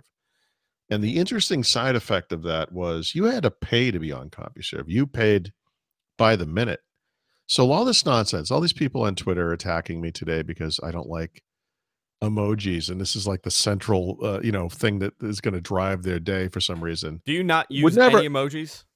No, I hate emojis, but the central, like, it doesn't matter. Actually, the point here is it literally doesn't matter what I think about emojis. It doesn't matter at all. What I'm saying is, in the mid 1990s, if I had gone on to a CompuServe forum at my cost, you would never have found out my opinion about emojis because that would have cost me money, and no one would have replied to it because that would have cost them money. And what that forces you to do is focus and stay true to the job at hand, right? And so, at some point after the release of Windows 95, if I'm not mistaken, but roughly in that time frame, they switched the support forums for the beta groups to be on internet news groups. And Microsoft at the time had developed the predecessor to Outlook Express, which was then called Internet Mail and News. And the news part of that was threaded discussion groups on Usenet, right? So, But limited, right? It was limited. limited in what way? Wasn't it on if you used Okay, let me think about this. If you had Outlook, it wasn't as Mhm. limited as Outlook Express. No, or was it No, the dude, Outlook? God, I can't remember. you're mixing. I think you're mixing things up here. But I'm just saying that the groups themselves were on Usenet. Like, you could have used any client you wanted. It didn't matter. The point of this is only that once it went out, and it was good. It was actually good, right? So this opened up those discussions to more people. Some people, frankly, could not afford to pay Yeah. CompuServe to be on CompuServe. So this was a more democratic kind of a thing. I think it was good overall, but it leads to the slippery slope of today where I spend the day arguing about people over emojis because I think that people that like emojis are children. And people who like emojis don't like to be called children. And back and forth we go. But, that's the world of today. But there's nothing you can't argue about. So um, I I spent a lot of time on internet. Oh, actually, it goes back before that. So I'm sorry. Yeah. So I've spent a lot of time on what I would call Usenet news groups. Right. In fact, I did it before I understood that that's what they were because that's how I used to use AOL Yeah. to access Usenet news groups before Windows 95. So this would have been 93, 94, that time frame. And that's how I I got that's into it too. Yeah, Yeah. through the walled garden of Yeah. AOL, right? Yeah. Yeah. So, but that was, jeez. I mean, I haven't. This is like asking me, like, when was the last time I was on Telnet or when was the last time I used IRC? I don't.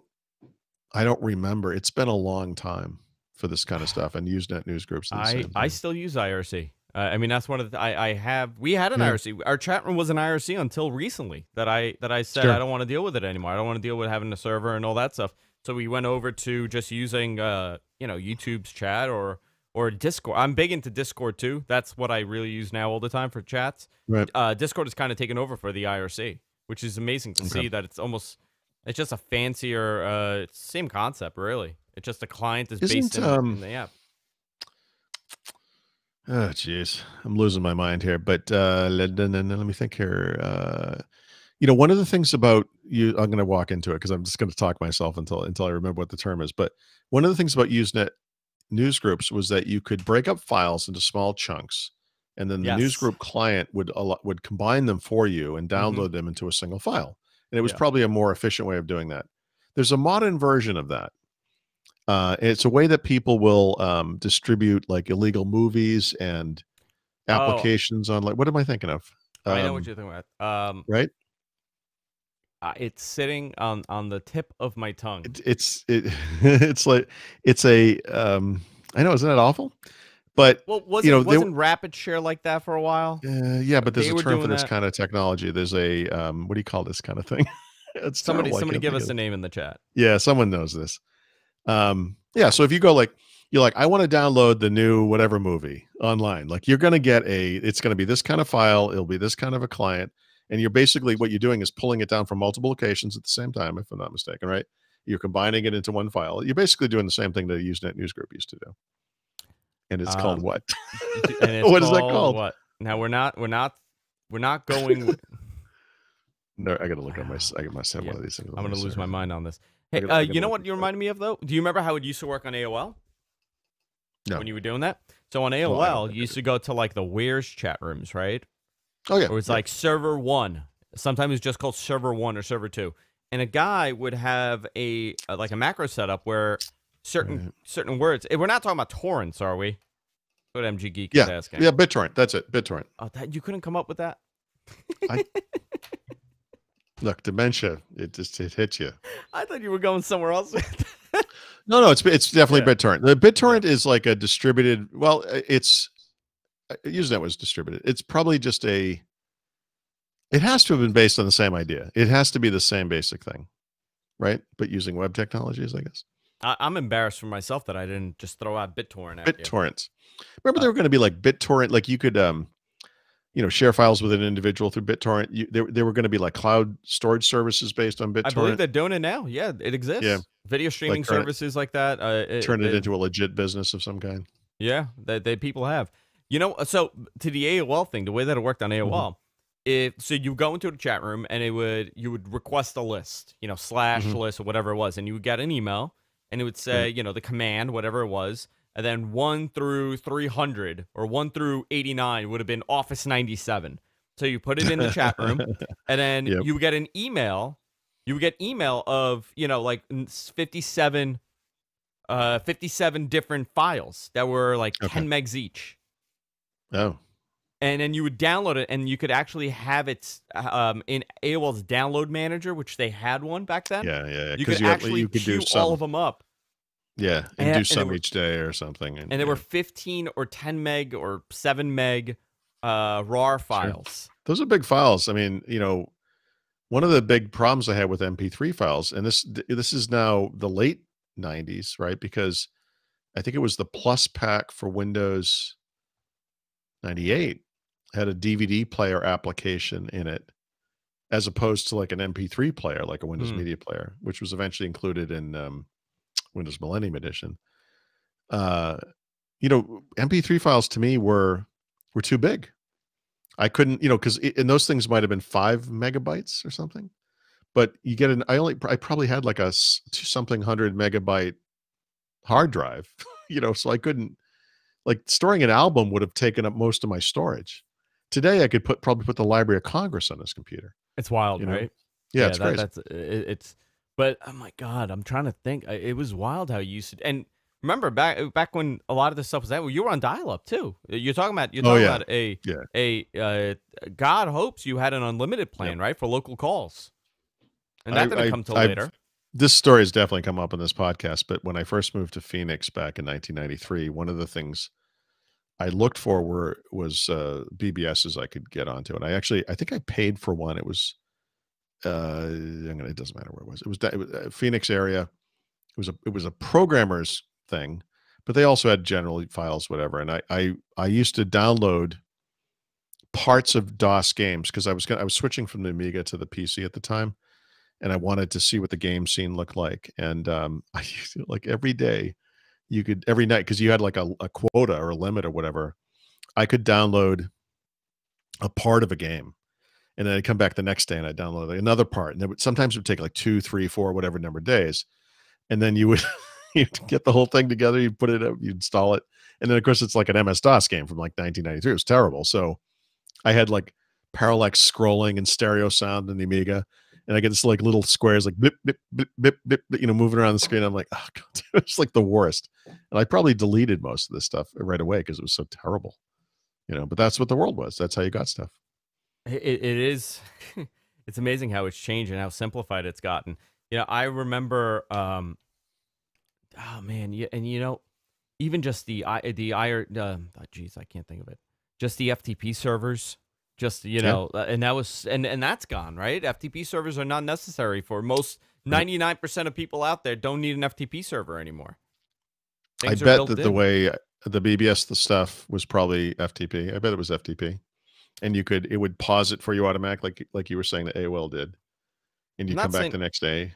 Now I'm not saying I ever partook in this, but I did have a friend that had set up an FTP server, and he would charge us $5 a month. Mm-hmm. And he was very big on getting everything. So he had hard drives, and he had a little business. This may or may not be a story of fiction. I'm just putting it out there. He had he had multiple servers in his apartment in Manhattan, and this guy would make. I'm not. It was probably 1997, and he was making almost $2,000 a week. Oh, from his FTP server business that was very localized, and you had a login, and you would just grab at whatever you needed, and he had 2 T1 lines at the time. Yeah, which was incredible. And he came from a very wealthy family. One T1 line, Yeah, he came from a very wealthy family, and this was his setup. And the guy dropped out of high school. He was a brilliant programmer. He dropped out of high school. And he is a lead programmer at a major company right now. The guy's brilliant. I mean, just like when you see him, he's way too smart. I can't even talk to him anymore because I'm too much of a shithead. Like I'm like too much of a New York shithead. And this kid was like he would have been an Ivy League, whatever. And he's making tremendous money. But he had a $5 a month business that it was just tremendous. I downloaded Windows 98 from him. In 1997, I downloaded Windows 98 from him. That's man, funny. Yeah. Listen, those were if you think about it, that was the Wild West of the internet. People say it's the Wild West now. That was the Wild West. No. Yeah. I met a friend in Phoenix at the community college I work for who he was sitting there at one of the computers in our lab. He had like this stack of floppy disks. Like blank, they used to come blank or whatever, and he was popping them into the machine one at a time. And I came over, I'm like, what are you doing? And he said, oh, I'm copying Office. I'm like, I don't understand. I mean, what do you mean? And he was copying Office like off of the like the install on the PC, like from the folder it was installed to. I'm like, yeah, that's not gonna work. Yeah, that doesn't work like that. That's not how that works, But I brought all the files over. Yeah. You just translate the program files directory to it's like it's not gonna work. I remember when I got my first computer. My first my father was really big, and thank God for my father and my mom too for thinking in the future that these computers, Paul, they're gonna be a thing, right? Yeah. This thing, it's gonna be a thing, and let's give Andrew a little bit of an advantage. Let's buy him a brand new computer, 1989. Or 1989, 1990, they bought me a Tandy. I still have my Tandy 2500, and they put it in my bedroom, and they said, "Learn this." And I Andrew, probably yes. Andrew, I'm Yeah, sorry. Can I ask you a question? yes, yes, Did you yes. text me a picture of a zucchini? That is not a zucchini. I sent you an emoji. It is an Oh, I see. eggplant. Oh, an eggplant. Do you know what that represents? It looks phallic in It's nature. very phallic. It's going to take me a while to adequately respond to this. The fact that you I sent Paul an emoji of an eggplant, and he thought it was a zucchini. I don't know what it Yeah. is It's very phallic, about. and that's how people sext now, with with phallic emojis. Yeah. But back to my Tandy story. My parents buying me a Tandy. By the way, my parents bought me that Tandy, and at the end of the day, I'm sending emojis that represent penises to a grown man. Mm-hmm. So that this is the end result here. So they bought me the Tandy, and it wasn't cheap, right? Especially then, we went to Radio Shack and bought this Tandy, and the guy was sweetening the deal. And we got the dot matrix printer, and we got the panel, the strip, the power strip that had the Tandy logo on it, and all this stuff. Oh, yeah. And he goes, "Listen, meet me in the back. If you buy this, I'm gonna hook you guys up with software." He gave us a box of. Hold on, I got a response from Paul. He said, You'll note that I did not send an emoji. So wait, you're fine with GIFs, but not emojis? No, I'm not really fine with any of it, but I felt like. Oh, let's show this. Your number's not on it. This is the message that I got. So the guy is like, meet me in the back in the parking lot, and if you buy it, I'll hook you guys up. We go. He had this Buick Regal, and this guy, and he had, just like a boat of a car. It was all run down, and he opens the trunk, and he just has loose discs, floppy disks on the back, and he just grabs a handful, and he looks at me and he goes, "Do you like Prince of Persia?" And I had no idea what it was. He goes, "Here, I'm going to give you Prince." He gave us Matt Zhang, right? Matt Zhang, was that the game with the blocks? Mahjong, yeah. Yep. Okay. He gave us that. That was a lot. That's a game I bought on multiple platforms. I played it all the time. And Prince of Persia, and on top of that, like 1,000 other discs.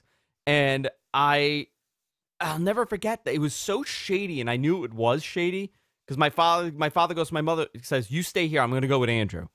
And took me in the back, and this guy gave us, I want to say hundreds of floppy disks, and he's like, "Here you go." And we just went home, and then I became. There was a lot of that. There was a lot of that. I knew a guy selling Nintendo cartridges out of his trunk. What, bootleg ones? No, he stole them. He stole them. Yeah. Is this I imagine this is like a very northeastern shithead thing that happens a lot, right? Just, stuff falling out of the back of a truck.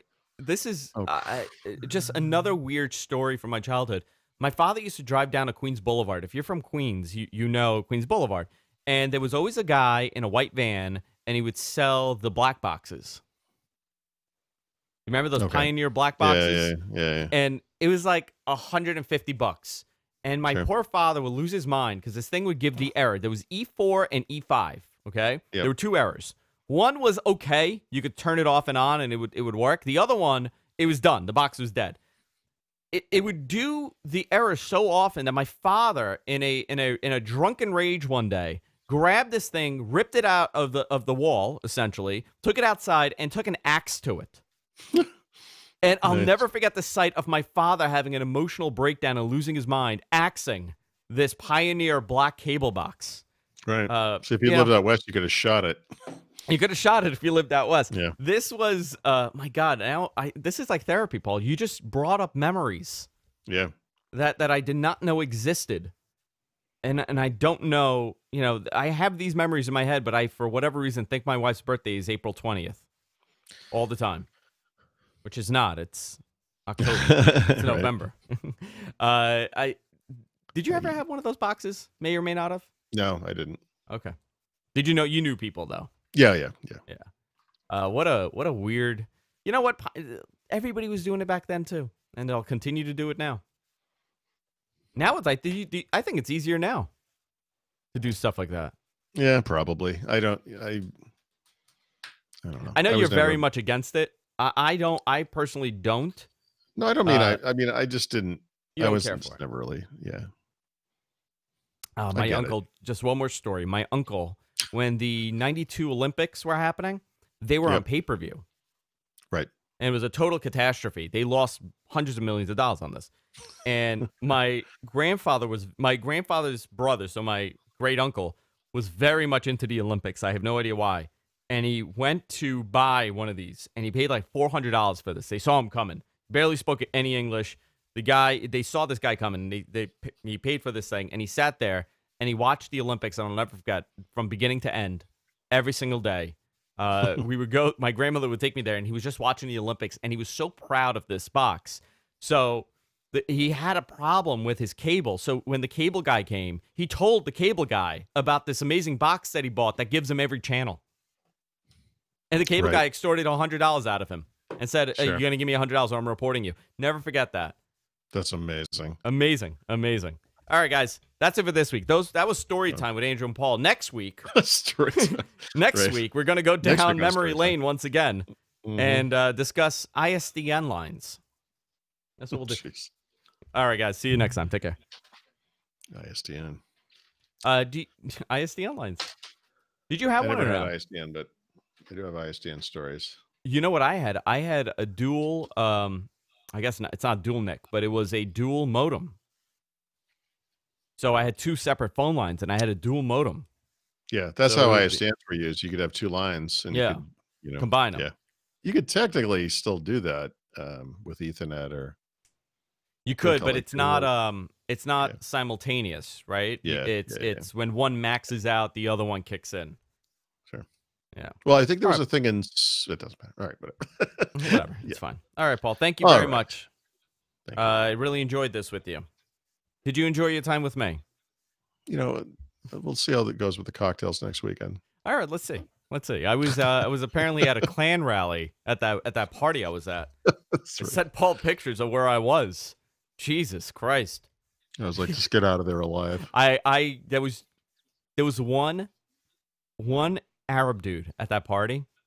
Sure. And I'm not well, Arab. Two, counting you. Well, I'm not Arab, but this poor guy and me, we're having a conversation through our eyes telepathically, saying like, Sure. "Listen, this may be weird here. When this goes south, you're When gonna this have my goes back, south, right? I will exit Yeah. with you. I will Yeah. help you escape."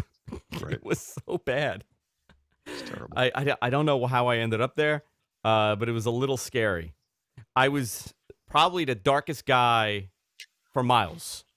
They had never seen anything like me. They were coming up Sure. and touching my skin, seeing if it comes off. That's how bad this place was. I'm sorry. Yeah. All right, Paul. Bye. Thank you. Bye. All right. Hey, Rip. Okay. Let's do this. Whoa. Hey. Test. I got an echo. All right, boys and girls. That was it for this week. I hope you enjoyed your time with us. I know I enjoyed my time with you. I'm still hanging out here. So, what should we do? I'm kind of bored. I have nowhere to be. I have nothing to do. WrestleMania is starting this week. So, tomorrow is my last. No, tonight is probably my last day of a normal life till about Tuesday. Because I have to go to about 15 different shows in the coming days. No, I'm probably going to 8, 9 shows. MG Geek is going to be a major assist over the next week also. What do we have here? Suncast did something. Let's click on it. Ooh, this looks pretty. Dude, this guy's killing it. I wish I was as smart as you. Oh, crap. So you have a help thing on how to connect the vMix on the bottom. That's really cool.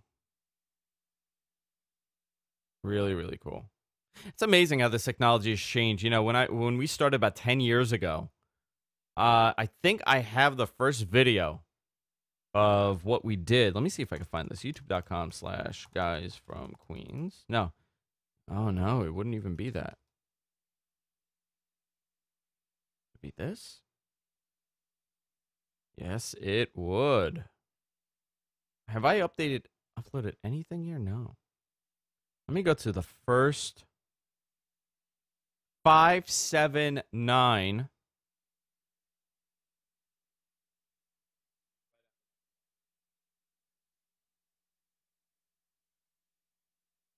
This is my first show I ever did. Wow. Who wants to see this? It's utterly embarrassing.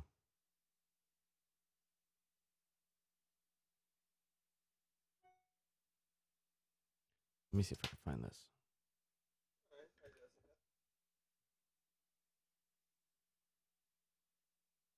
Let me find this video and share it. Wow. This is the first video that this is the first show I ever did. In 2009, 579. With stand-up comic Casey Aurora. It'll be a 10-year anniversary. Loaded in vMix. I don't know how. John. I'm in a meeting. Be quiet. All right. Let me see how. You know what I need to do? John, seriously. I really need to reconsider how this is set up, right? It is ridiculous that I have the TeamViewer in to look here. So I need to come up with a really good system where I have the screen somewhere and it's here so I could just easily do everything. This is really convoluted because it's actually not good. I can't see anything that's happening here unless I TeamViewer in. Which is not good. And also, there's a problem with it. I got to format this machine also. That's another thing I got to do. Give yourself a merry little cry. I'm in a great mood today.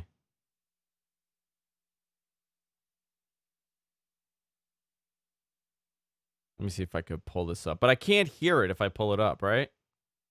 That's, you know, that's another thing I got to figure out, to how to ISO that and mix minus it so it doesn't go on the feed, but I could hear it. Give yourself...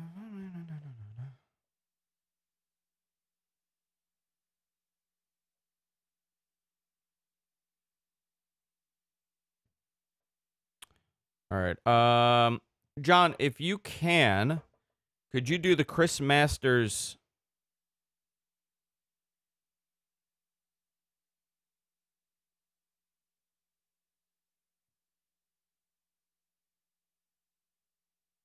reply?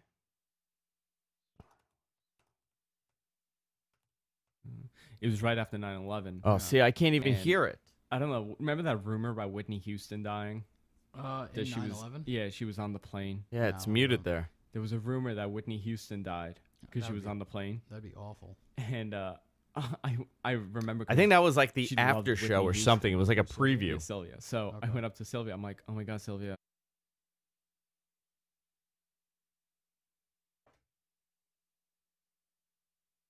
You're such an ass. And it was like her second day working there. yeah, And she just starts hysterical crying. yeah. Hysterical crying. And then I made you cry again after Funny that. you and your friends went out to eat. The terrible Yes, days. you did. The phone rings, and then you look at me.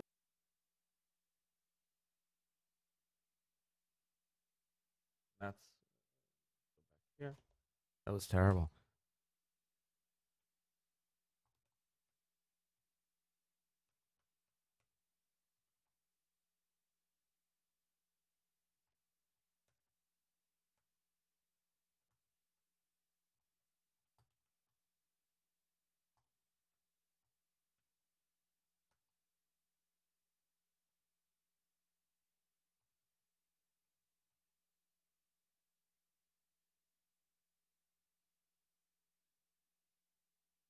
All right. Oh, I missed that. I missed that mic. I still have it. It's here.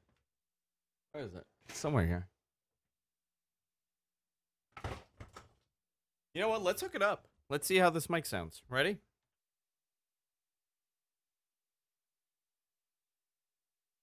Test, test, test. 1, 2, 3. Ah, look at that. I missed this mic. Hey, hey. 1, 2, 1, 2. Everybody loved this Cardinal. It is so different, right? And it pops a lot. Pop, pop, pop, pop, pop, pop, pop, pop.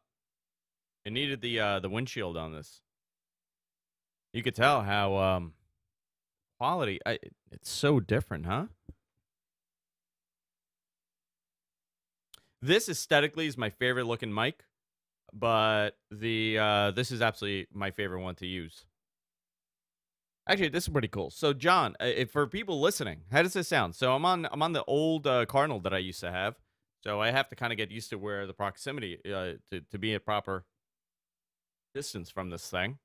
But it sounds so it just in my headphones. It sounds like there's nothing behind it.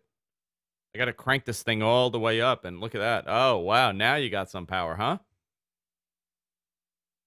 It's not bad, says John. Yeah, it's not that bad. Maybe I'll use it for something that I do this week. 1, 2, 3. I like the old mic. 1, 2, 3. 1, 2, 3. Pop, pop, pop, pop, pop. I'm not popping because I have tremendous amount of distance from it.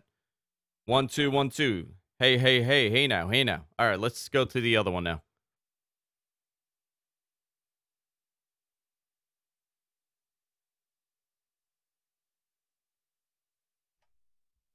All right, hey, hey, hey. 1, 2, 3. 1, 2. 1, 2, 3. 1, 2. Now you could hear a difference, right? This is way brighter.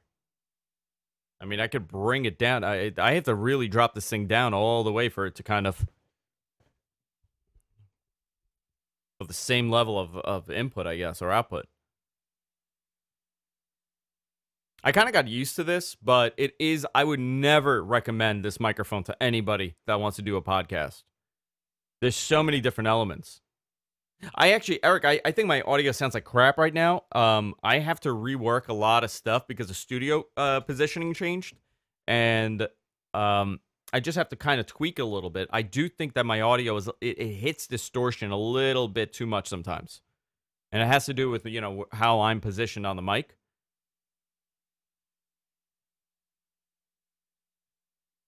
One, two, 1, 2. Hey, hey. I do like this mic a lot, but again, I would never recommend this to anybody because there's so many different things that you kind of have to learn before you could use this mic. Obviously, one of it is swallowing your P's so you don't pop, So you kind of have to change that. The other thing is, when you're talking to kind of back off and go forward a little bit when you get loud. It's a very finicky mic, and most studio setups for podcasters, it wouldn't be the best thing. I always tell people, the SM7 is my favorite microphone to recommend.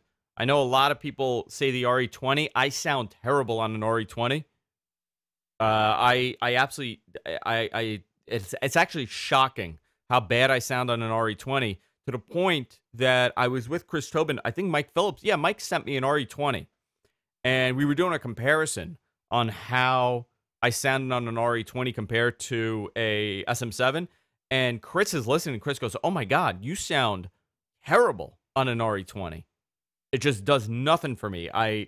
It's amazing, to be honest. It's actually really interesting. It's a good test. It's a good case study to see how different microphones react with different people.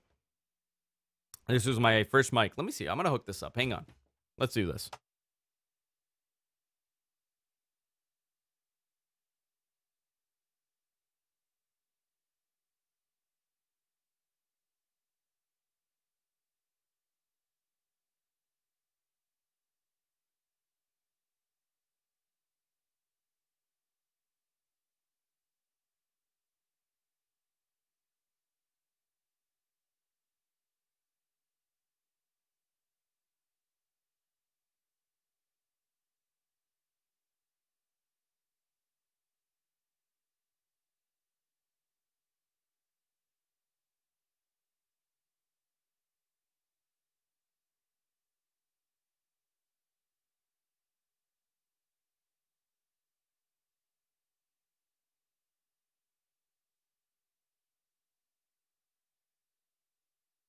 All right. Hey, hey. Oh, there we go. Hey, hey, hey, hey, everybody. All right. How does that look? You guys like this one? It's not that bad, actually, to be honest with you. I think I paid like $100 for this when I got it, and it was on sale from like 300. So something about this, when you get off mic, it really does a good job at kind of eliminating that. You can't really hear it, whereas the Neumann will pick up a little bit more. But look at this; it's really tight. That's why I kind of would have to get really close to this thing. Let me see if I can pull this thing up a little bit. There we go. Hey, 1, 2, 3. Yeah, maybe I'll use this week, huh? For the rest of the broadcast that I do. Yeah, they don't make this anymore. It was a combined effort from Blue and Electro Voice to make this mic. And they made it for a very short period of time, and then that was it. You can't, it's not for sale anymore. Let me see if you can find it. Maybe they re-released it. EV Cardinal.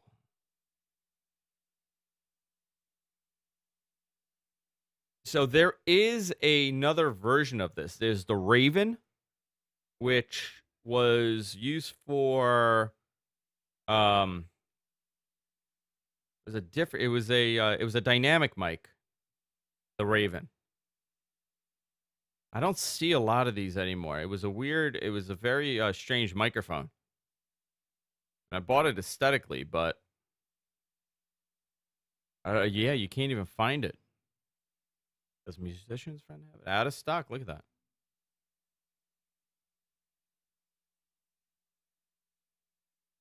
It's not that bad, to be honest.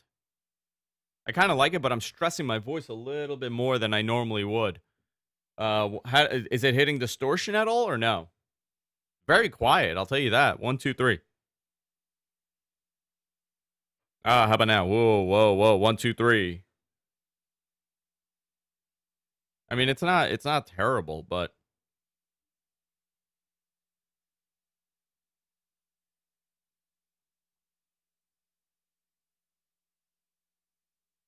it's not bad. Yeah, it's okay.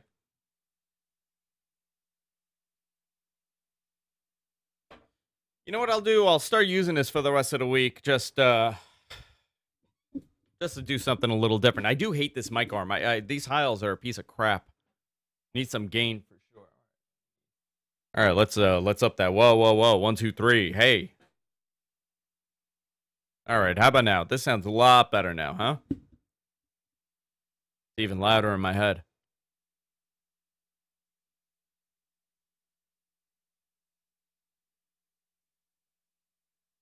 All right. This is what I'm gonna do. I am gonna leave now and end the stream. I gotta call Suncast, and then we're getting ready for WrestleMania week, so it'll be a lot of work to do. Whoa, there we go. All right, guys. I'll see you all next time. Take care.